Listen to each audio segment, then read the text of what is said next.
La 8a Festa Ibèrica de Premià de Dalt ha estat tot un èxit. El Museu de Premià de Dalt organitza aquesta festa, que començava amb una visita guiada a la Cadira del Bisbe, al poblat ibèric de Premià de Dalt. La Cadira del Bisbe és un poblat de dimensions mitjanes ubicat en un lloc estratègic, amb una clara intenció de control del territori.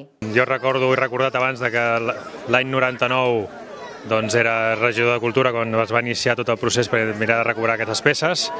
Tenir un jaciment, i no només tenir el jaciment ibèric, sinó també tenir el museu on poder veure tota aquesta història que tenim aquí, és un motiu, un gran orgull com a alcalde i per tota la població. La sort que tenim a Premià de Dalt és que tenim un jaciment que és únic.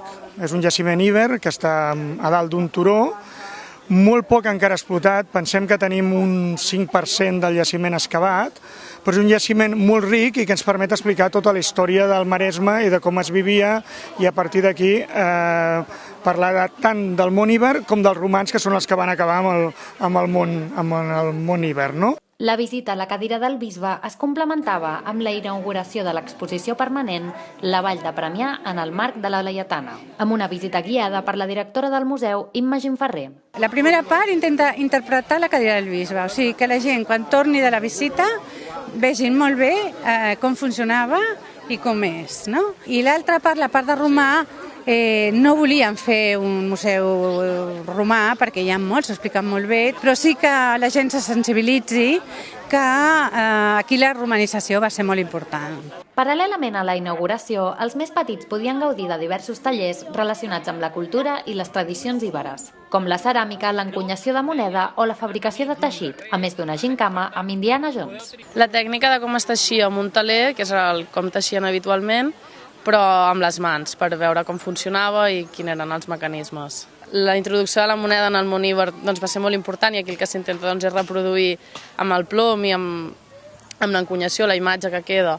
I d'altra banda, el del fang, igual, no? Els ibers van ser molt coneguts per la qualitat de la seva ceràmica, que es feia amb torn, i una mica intentar reproduir i explicar 4 coses sobre la ceràmica ibera. La Festa Ibèrica, a més, coincidia amb la inauguració d'una exposició de l'Associació d'Artistes de Premià de Dalt. A la vora d'uns 35, tots ells membres de l'Associació d'Artistes, i com has pogut veure, amb diferents estils, des d'abstracció, figuració, artistes que són professionals i altres que són aficionats, però tota l'exposició té un equilibri que ha quedat força bé, vaja. Aquest quadre es diu Petjades sobre el mar i reflecteix l'actualitat que estem visquent amb els refugiats de Síria.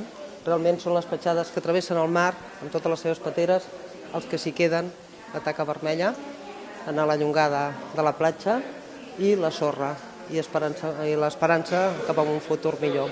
El jaciment va ser descobert el 1929 per Joaquim Torres i Folch i ha estat objecte de recerca d'arqueòlegs, associacions i institucions.